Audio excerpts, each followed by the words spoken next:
चलो तुम साइड हो ना, तुम्हें काट देंगे।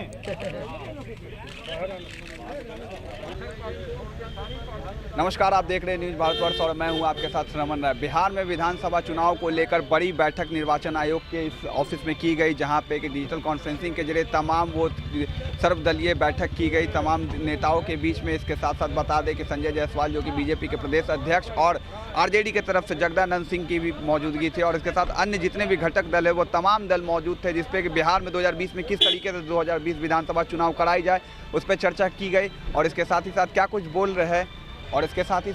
बोल रहे हैं जेडीयू के सांसद ललन सिंह, आप सुनिए।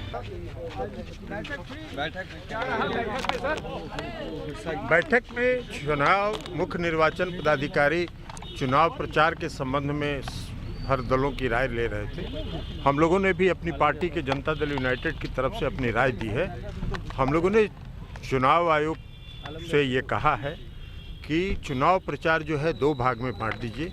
एक उम्मीदवार जो है गांव-गांव घूमे, वोट मांगे जैसे पहले मांगते थे, और बड़े नेता जो हैं वो रैलियां कैसे करें, किस प्रकार रैली करें ताकि जो सोशल डिस्टेंसिंग है उसके नियम का पालन हो, जो एसओपी है स्टैंडर्ड ऑपरेटिंग प्रोसीजर है उसका कैसे पालन हो सके, ये चुनाव आयोग तय करे और उसके अनुरूप हम लोग काम करें। इसके अतिरिक्त हम लोगों ने मांग किया है कि बिहार में एक फेज में चुनाव होना चाहिए, क्योंकि आज की तारीख में सिर्फ बिहार में चुनाव हो रहा है और पूरे देश का पैरामिलिट्री फोर्स जो कई राज्यों में जाता था आज फ्री है।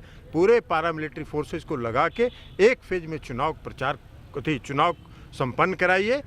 आपको अगर चुनाव कर्मी की कमी हो तो यहाँ के भारत सरकार के जो उपक्रम हैं उनके कर्मचारियों को लगाइए, बगल के राज्यों से कर्मचारी को मंगाइए, लेकिन एक फेज में चुनाव कराइए ताकि चुनाव का जो बोझ रहता है उम्मीदवारों के ऊपर 5 फेज 6 फेज का, वो समाप्त हो जाए और एक दिन में चुनाव संपन्न हो सके। डिजिटल प्लेटफॉर्म को लेकर कभी चर्चा हुई? डिजिटल प्लेटफॉर्म वही तो हमने कहा कि स्टैंडर्ड ऑपरेटिंग प्रोसीजर के अनुरूप चुनाव आयोग फैसला करे, क्योंकि आज की तारीख में हाई कोर्ट भी बंद है, सुप्रीम कोर्ट भी बंद है, सब जगह उसका पालन हो रहा है। तो बड़े नेता कैसे रैलियां करें, इस पर चुनाव आयोग कोई दिशा निर्देश दे और सबों से राय लेके राष्ट्रीय स्तर पर भी सभी राजनीतिक दलों से जो राष्ट्रीय दल हैं उनसे राय विचार करके कोई निर्णय ले। ईवीएम को लेकर क्या कुछ कहा गया सर? ईवीएम के बारे में हम लोगों की राय है कि ईवीएम सबसे सुरक्षित मतदान का तरीका है।